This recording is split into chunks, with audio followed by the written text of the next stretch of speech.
This is Doctor Talks, real talk from real doctors on the issues that matter to you most. Welcome to the Conquering Chronic Inflammation Summit. I'm your host, Dr. David Jockers, and today we are talking about the connection between blood sugar, insulin resistance, visceral fat, and inflammation. My guest is Dr. Brian Mowll. He's the founder and medical director of SweetLife Diabetes Health Centers. He serves clients worldwide as the diabetes coach. And for over 20 years, Dr. Mowll has been helping people around the world to optimize their health and metabolism, control blood sugar, and reverse type 2 diabetes using a natural, personalized lifestyle approach.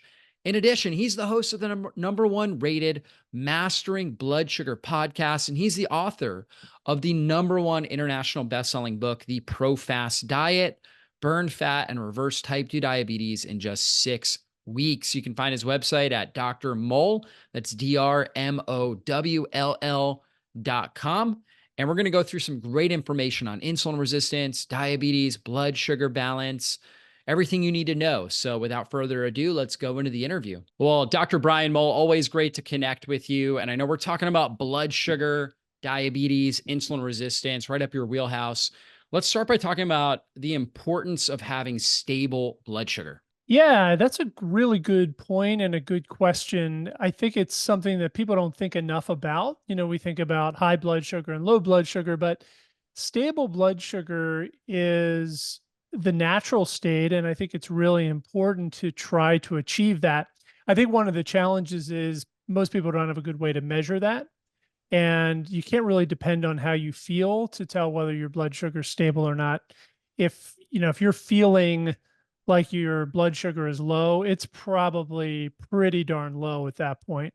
And we don't feel high blood sugar really until it gets super, super high. And then it's going to be headaches and dizziness and, going to the bathroom a lot and that kind of thing. So those are the extremes. And everything in between that, there really aren't any symptoms per se. So it's hard to track. Now, with the adoption of CGM, continuous glucose monitors that more and more people are using, that becomes a great tool where you can actually look at your blood sugar on a continuous basis and try to achieve a pretty tight range. But I think until, just the past few years, that wasn't really possible unless you were going to check your blood sugar, prick your finger dozens of times a day, which most people don't want to do. So again, I think it's an important question, an important point. If you think about it, blood sugar swings is a major stress to the body. So if your blood sugar is shooting up 50 or 60 points and then dropping, another 50 or 60 points, that puts a lot of stress on the adrenals. Many people don't realize this, but when you're fasting, your blood sugar is largely controlled by your liver, and to a lesser extent, your adrenal glands and your pancreas, but mainly your liver, because you're not eating any food. So you don't have any, excess glucose coming in. So the blood sugar's got to be kept in a pretty tight range. And the liver really does most of that work. When you eat food, now you've got to deal with this glucose coming in from whatever carbohydrates you ate. And it becomes a little bit more complicated, but there are other hormones and, the pancreas obviously releases insulin, which helps to control our blood sugar. But sometimes that doesn't work all that well. So we get this spike of glucose if we're eating sort of a lot of sugar and a lot of processed refined carbohydrates. And then we get this surge of insulin from the pancreas and the blood sugar drops. And the adrenal glands have to try to restabilize the blood sugar by releasing hormones like cortisol and adrenaline, which will kind of bring the blood sugar back up a bit. So when you're dealing with that spike in glucose from, eating the wrong foods, and then that drop in glucose from the insulin surge, all that puts a huge stress on the body. And, it can lead to all sorts of problems. We see chronic inflammation. We see, everything that cortisol can do to the body that's negative, including central weight gain and the other effects of stress on the body. cardiovascular stress, we see all that sort of as a result of these highs and lows. So when we look at a CGM graph, and we can talk more about what that is if you want to in a few minutes, we love to see a glucose curve or glucose graph that is very stable, that is almost straight. There's going to be obviously some waves and fluctuations throughout the day, but if you look at it over a long period of time, sort of a global view, it should be pretty flat. And that tells us that the diet's good, the blood sugar control is good, and there's very little stress on the body coming from these glucose fluctuations. Yeah, let's talk about that. So like what would be a good number, kind of a healthy blood glucose range? And then what should it look like, let's say, postprandial or right after a meal, and then in the next hour, the next 2 hours, and what's kind of a dysfunctional blood glucose regulation? What do the numbers look like for that? Let's compare that. Sure, sure.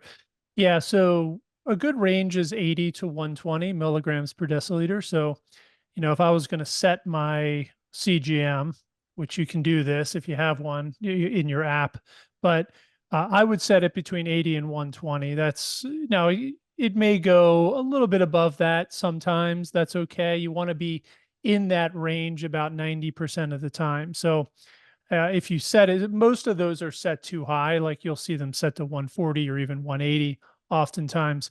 And so people say, oh, I'm in range all the time. Well, the range is way too big, right? So 80 to 120 is a good range.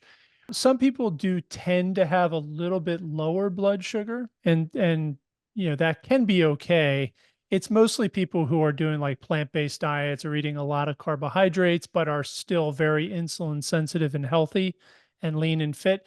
Their blood sugar can sometimes run a little bit at the low end of that. So they may need to adjust that down a bit, like maybe 70 is okay for them. But for most people, 80 to 120 is a good range. If you're looking at pre and post meal blood sugar changes, what we call the glycemic response to a meal, typically about 30 points is sort of considered acceptable, tolerable, ideal. So if your blood sugar is 90 before you eat, you don't want it to go above 120 in that situation. Now, that does sort of depend on what you're eating. So, if let's say you are an athlete and you're active and you're fit and you decide you want to eat a couple servings of fruit with nothing else. So you have an apple or a banana and some grapes or something. I mean, these aren't ideal for somebody with diabetes, but again, if you're active and fit and metabolically healthy and you feel like you can tolerate those well, you might see a little bit more of a glucose excursion from those. Your blood sugar might go up 40 points or 45 points. As long as it comes down pretty quickly and doesn't come down too low, I'm okay with that. I think if you look at it an hour after your meal and your glucose went up by, say, 40 points, and an hour later it's right back down to baseline, you didn't drop, too low where you went hypoglycemic, then that's totally fine. Your area under the curve, or the amount of time where your blood sugar was above baseline, was still a very small period of time. And so that's not really unhealthy or dangerous. We'll see those same glucose excursions, by the way, sometimes from exercise. You might go do a high intensity interval training program or a sprint, and you might see your blood sugar go up by 50 or 60 points. But usually, again, within an hour, it's going to be right back down to baseline. So I'm okay with that. But generally, we're typically looking for about 30 points from a normal meal, a meal that is, consists of some sort of protein and vegetables, or, something that most of us would eat for lunch or dinner. And that's like in the first hour or two. When should it go back to baseline? How long should it take? Yeah, that's another good question. And this is a good way to assess your insulin sensitivity. If your blood sugar goes up, let's say it goes up by 30 or 40 points, and it takes 5 hours to recover back to baseline, you are likely insulin resistant. And the insulin resistance there is likely in the muscles and or fat cells. because that's where the glucose is going to go after a meal, mostly in the muscles. So what we should see is within 2 hours, we want to see your blood sugar come back to baseline after a Yeah. normal meal. So after like a high sugar meal, and I'm not talking about a candy bar or a bag of Skittles. I'm talking about like maybe a couple pieces of fruit here. But after a high sugar meal, like a couple pieces of fruit, with nothing else, we'd like to see that recovery even faster. One interesting thing is fat in your meal will delay your glycemic recovery. So you are going to see a little bit of a longer curve. It shouldn't go up as much, but it will take a little bit longer to recover because the fat from your meal is holding, basically sort of making you temporarily a little bit more insulin resistant because the body wants to hold the fat back in the fat cells because you've got to process this fat that you're eating. So you will see a little bit of a longer recovery from like a high fat meal. So it may take up to 4 hours for it to come back to baseline. But again, you shouldn't see it go up as much. So again, that area under the curve is pretty low. How about a high protein meal? Yeah, So you had a protein lot of doesn't. protein and carbs. Yeah, protein doesn't do that as much, but it will delay the glucose absorption. So like, let's say you have a high protein, high carb meal, steak and potatoes or something like that. There, you probably won't see as high of a glucose excursion as you would if you just had the potato, but it may take a little bit longer to recover because that glucose is getting into your system over a longer period of time. So it's more of a trickle effect than it is a surge of glucose. Yeah, makes sense. Now you mentioned insulin earlier. What is the role of insulin? What is its job? And how does somebody develop insulin resistance? Yeah, so insulin has several important jobs. The two main jobs from a metabolic and blood sugar perspective are its anabolic effect, which means it stimulates growth, and its anti-catabolic effect, which means it stops the breakdown of tissue. Okay, so those are two different things. They sound like maybe they're the same, but I'll explain how it works. So when you eat a meal with any type of fuel, but glucose is the primary stimulator of insulin release. So your pancreas is a glucose sensor. Think of a thermostat. Your pancreas actually has its toe dipped in your blood all the time and it's checking for glucose. And when it registers a little bit of extra glucose, it starts ramping up the machinery to release some insulin in order for the body to use that glucose. Now, when I say the body, we're mainly talking about the muscles here. And that could be your heart muscle or your skeletal muscle. Glucose will just flow right into your liver. It'll flow right into your brain, not all parts of the brain, but most of your brain and several other areas. But muscles need insulin to take in glucose. So without insulin, that glucose floats around and the muscles don't get it. So as soon as the pancreas sees a little extra glucose, it releases that insulin that activates the glucose channels in the muscles for them to take that up. And what it's doing essentially is refilling its stored sugar. So most of the stored sugar in your body, like 8/10 of it, over 75% of it is stored in the muscles. That's your main storage depot for glucose. It's called glycogen in its storage form. And the muscles need insulin to take that glucose back up out of the blood. So that's its anabolic job. Now, it also acts on fat cells, and fat cells will also take up glucose. That's mainly to make triglycerides in the fat cells. So the fat will fill itself with fatty acids combined with glucose essentially to make stored fat. But most of that glucose is going to go into your muscle cells unless you are highly sedentary and you're not burning any of that stored glycogen. Then the muscles don't need any glucose. So most of that's going to go to the fat. Or it's going to keep circulating and the liver is going to get filled with fat or filled with glucose, which gets turned into fat. So that's insulin's anabolic job. On the other side, I said anti-catabolic. So catabolic is when we break down stored things. So the liver has stored glucose as glycogen also. That's where the other 20% is in the body. The fat cells, our adipocytes, have stored fat in them.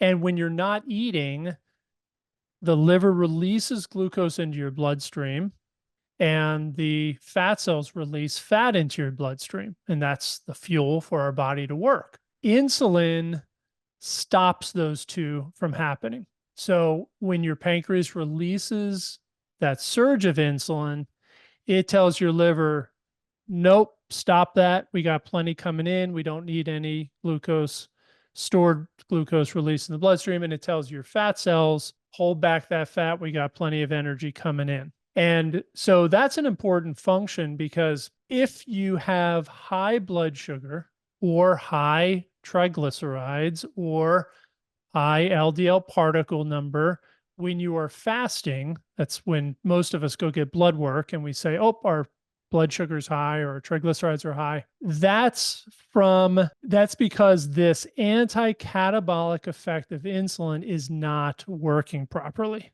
right? So insulin's supposed to hold that back in your liver to keep it in a good range.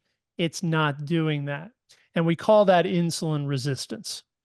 So that's in a fasted state, insulin resistance in a fasted state. That mostly happens in the liver and to a lesser extent in the fat cells. So how does it happen?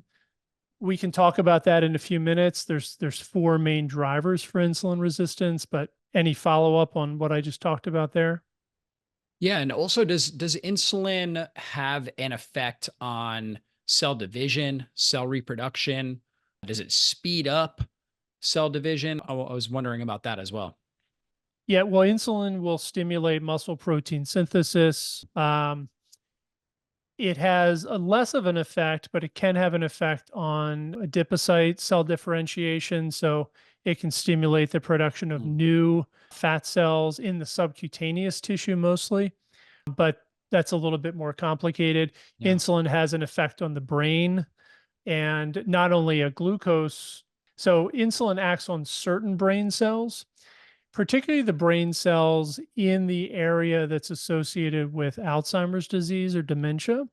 So sometimes we'll see those cells become insulin resistant and not able to take up glucose properly. Like the hippocampus, temporal lobes, Yep, those regions. exactly. Yeah. Yeah. So yeah, it has a wide range of every cell in the body actually has insulin receptors. They haven't found one that doesn't yet. So these, insulin can act in every cell, mainly metabolic effects or stimulating growth. What are some warning signs? Because, insulin resistance and high blood sugar are not necessarily things people feel, at least in the early stages.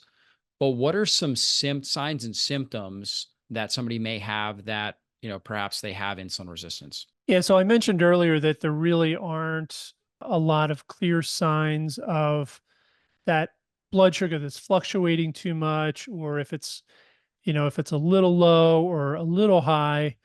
So blood work is really important. I encourage people to, make sure every time you get blood work, I would have an A1C test, a hemoglobin A1C test that kind of gives you your average blood sugar over 3 to 4 months. It's actually a measure of glycation, of sort of sugar stuck to red blood cells. And so it's an important test. Definitely want to do fasting glucose. I love a CGM because of all the reasons we talked about. It's a great way to monitor your blood sugar. But there are some signs and symptoms that people will often get when they have insulin resistance. One of them is a little bit of a pooch around the midsection. One of the things that's most associated with insulin resistance is visceral fat and or liver fat. And so people can still have a low body fat percentage. They can, if you track BMI, it could be a BMI of 20 or 21 or 22. and still have liver fat or visceral fat Mm. and insulin resistance. So you don't have to be obese or even overweight. But, if you notice that over time you're sort of developing this round, harder belly that wasn't there maybe when you were younger, that's a sign, a possible sign of insulin resistance. Another one is how you feel while fasting. So oftentimes, people who have insulin resistance are not able to tap into their fat stores optimally. So they get really hungry or hangry between meals, and they're not able to go a full day, for example, without eating, without feeling the negative effects of that. Likewise, sometimes if you eat and then notice an hour later that you're craving something sweet or some sort of carbohydrate food, or you feel like you just don't feel good an hour after eating, Mm. especially higher carb foods or sweets, that's a sign of insulin resistance. Brain fog sometimes can be associated with insulin resistance. Insulin resistance drives inflammation, as you know.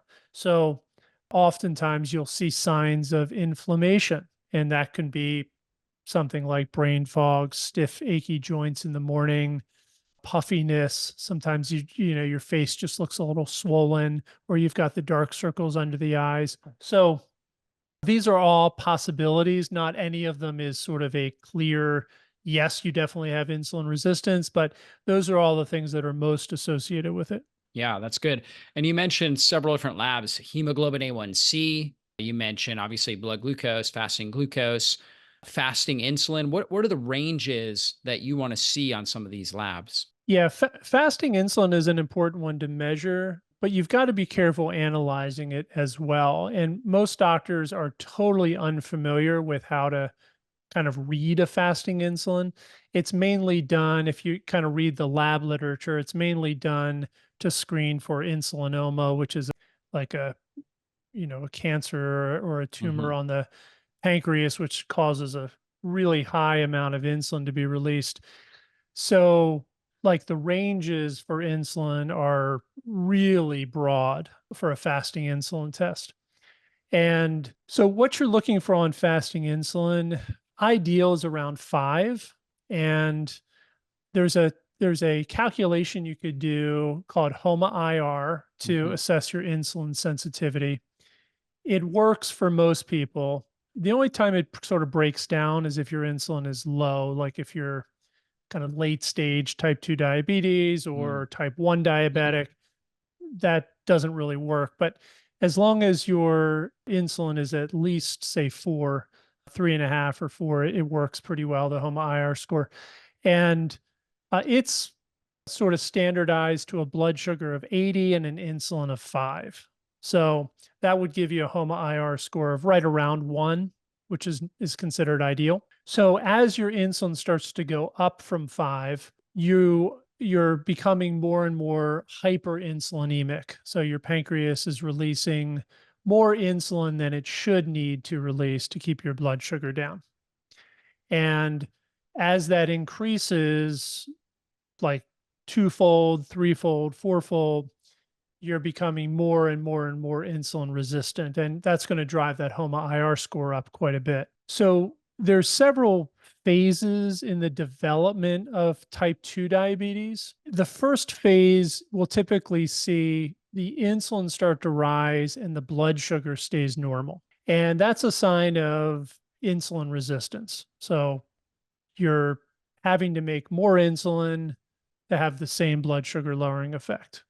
And this is all in a fasted state. The second phase is where we start to see insulin continues to rise. We start to see glucose rise.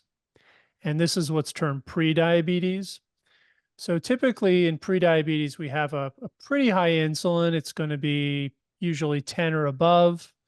And blood sugar is up over 100. Then as you move more towards type 2 diabetes, insulin will peak at some point and then it'll start to drop again. And as it's dropping, blood sugar is going higher and higher. So this is where you need to be a little bit careful because we'll screen some people and maybe insulin is 7 And you say, well, that doesn't look too bad, but blood sugar is 150. Yeah. That's not good, right? Hmm. You would want your pancreas to be making more insulin there to bring the blood Hmm. sugar down. So at that point, you've got to say, okay, there's some sort of disconnect there, or the pancreas maybe isn't able to keep up any longer. You're not deficient in insulin. You're still making plenty of insulin, but not enough to overcome whatever that level of insulin resistance Yeah, is. because that real high blood sugar like that is toxic to the Oh, to the yeah. system, right? Yeah. So we didn't Yeah. talk about that, but you have advanced glycation end products. So Right. those sugar molecules will bind to proteins, and it's like shrapnel going through the bloodstream, drives up inflammation in the endothelial lining. And Yeah. so insulin's trying to, in a sense, insulin's obviously helping our metabolic machinery produce energy by getting the glucose into the cell for energy, but it's also preventing the glycation damage. This is the double-edged sword of pre-diabetes, type 2 diabetes, this entire spectrum is you've got the damage from the elevated glucose, but you also have damage from elevated insulin. Mm, yep. Insulin acts on the kidneys and can lead to high blood pressure, which can drive cardiovascular disease.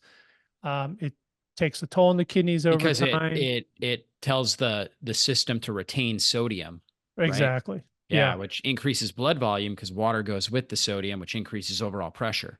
That's right. That's right. So we talk about it a lot, but there's sort of doctors have sort of a head scratcher over patients who come in brand newly diagnosed with type 2 diabetes, or even in the pre-diabetic range that already have developed diabetes complications, Mm, peripheral neuropathy, some kidney impairment, eye disease, retinopathy, and so forth. And what's driving those isn't so much the blood sugar, it's actually the high insulin over many, many mhm. years. So yeah, you've got to look at both. And most doctors just unfortunately still don't look at insulin because it is a little bit complicated. But so so we talked about glucose, hemoglobin A1C, which should be around 5 to 5.5% is considered ideal. Yeah. Over 5.7 and above is considered dysfunctional, pre-diabetic. Hemoglobin A1C is an important test. And then lipids, a lot of people ignore their basic lipid test. If you see triglycerides over 100, you not only have high blood sugar, but you've got high fat. And a lot of scientists believe the elevated fat predates the elevated glucose in diabetes. So a lot of scientists actually think that diabetes is more of a fat metabolism issue than a sugar one. So you got to look at the triglycerides. And, I'm not a big fan of demonizing high cholesterol, but it Mhm. is an indicator to look a little deeper. So, if we see certainly if we see a high LDL cholesterol test, we're going to want to do a particle test to check for elevated LDL particles. And then we're going to want to screen for metabolic health because certainly in the presence of other signs of poor metabolic health, central weight gain, high blood pressure, for example, high blood sugar, that's where we start to worry about high LDL particles Yeah, and insulin resistance is also strongly associated with low HDL.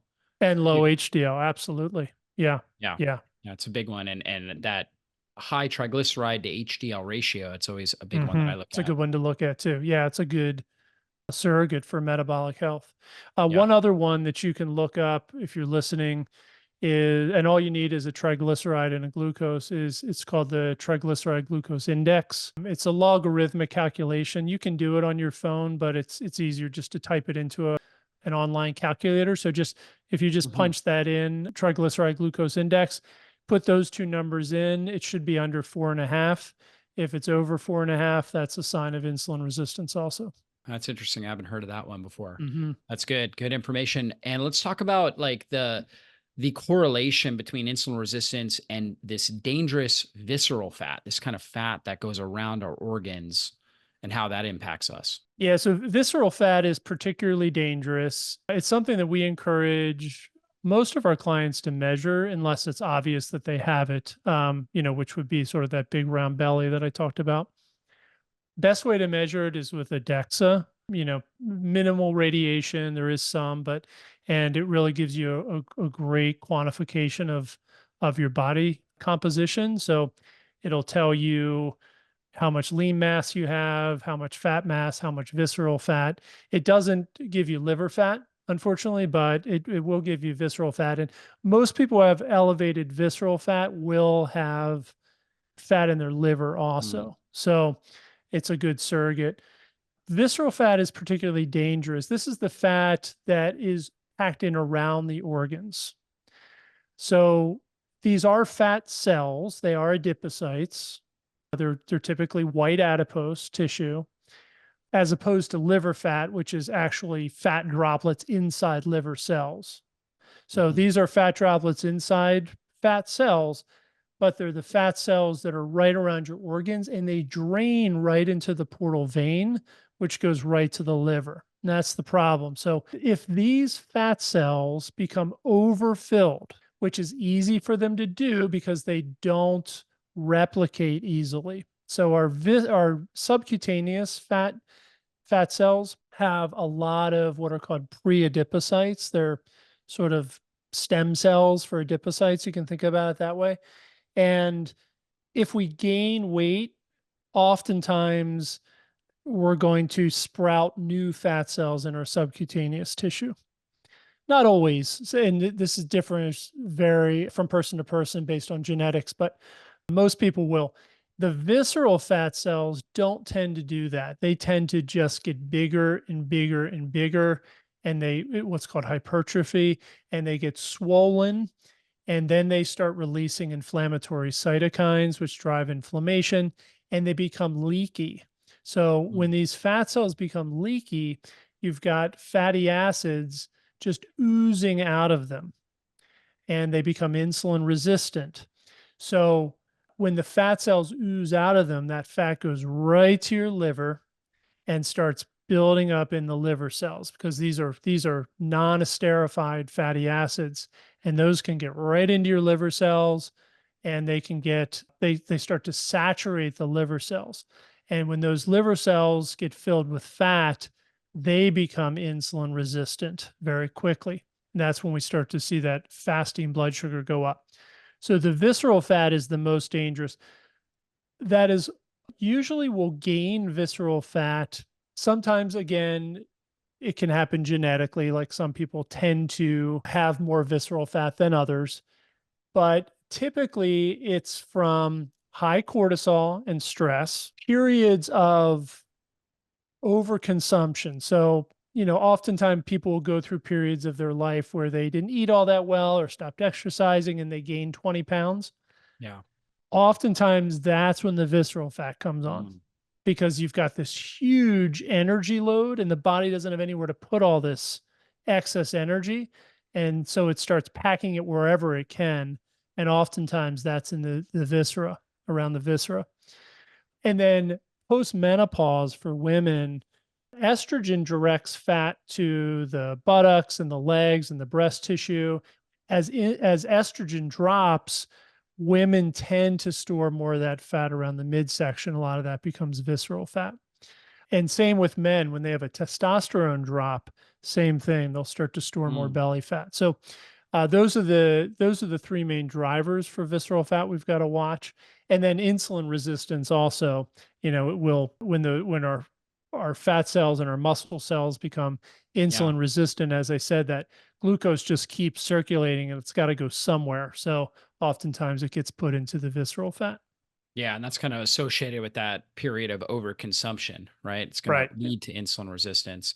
Now, Yeah. you've got your book, The ProFast Diet. So let's finish up here with your best strategies for helping stabilize blood sugar and improve insulin resistance. Yeah, so you can approach this one of a couple different ways. Some people like the slow, steady approach, and that works really well for people who that's a good match for. That's the kind of people who say, I want to go on a long-term eating strategy that I can do for years, that's going to improve my health, put me in enough of a energy deficit where I'm going to lose weight slowly over time.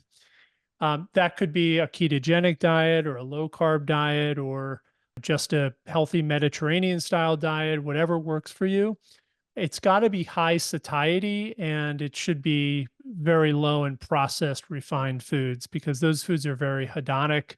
They drive hunger, they drive overconsumption. So, and that's why for most people, a low carb or ketogenic or even a plant-based diet, if that's what you want to do, that's why those programs work, is because they're filled with whole natural foods, fiber, good quality protein, hopefully, that makes you feel full. And so you don't eat as much over time, and you do it naturally.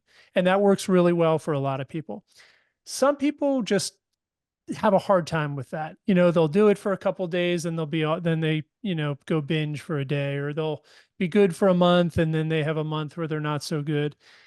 And for those people, we find a more aggressive approach that has a certain time associated can work really well. So that's what ProFast is all about. It's an intensive 4-week or 6-week period of time where you're putting a high energy demand on the body by restricting, food intake, essentially. We don't restrict protein, so you're getting your adequate, optimal amount of protein, which protects your metabolic rate and lean body mass. But we're actually pulling down your carbs pretty low and even pulling back the fat for that period of time, the dietary fat, so that your body is forced to burn your stored body fat. And, we usually do that in a way that's kind of monitored. Obviously, we want to be careful with it, but it can be very, very effective to help people break through plateaus and burn through a lot of that stubborn weight gain that they've had a hard time getting rid of. And then, of course, there's a maintenance plan, a 4-week maintenance plan following that to make sure we go back to a long-term healthy maintenance diet, something like a low carb or even a ketogenic style diet. Yeah, for sure. So you go through that in your book, kind of like a protein sparing modified fast. That's exactly what it's thing. based on. Protein Yeah. sparing modified fast. It's just a sort of it's a whole food version of that where we, made some adaptations and some kind of more modern recommendations based on the food that's available to us today. Yeah, for sure. Yeah, that's good. Now, what else do you incorporate? Like, what are some other things that people can be doing as far as their overall lifestyle, intermittent fasting, maybe exercise, any particular herbs or supplements that you're a fan of for supporting blood sugar stability? Yeah, I mean, movement is critical for people. If you can't move for some reason, you have, terrible joints, arthritis, something like that, where, you just have a hard time. You do what you can, obviously. You can do upper body movements or you can do some sort of resistance training, but I just think exercise is so critical. And, you either have low energy flux or high energy flux. So that means low energy flux means you're not eating much and you're not burning much. And that's a tough state to be in. And it can be dangerous for people because 1 or 2 days of overeating and, wow, you just, gain 3 pounds. High energy flux would mean that you're eating more. And I'm talking about more on a sort of a regular maintenance basis here. You're eating more, but you're also burning more energy.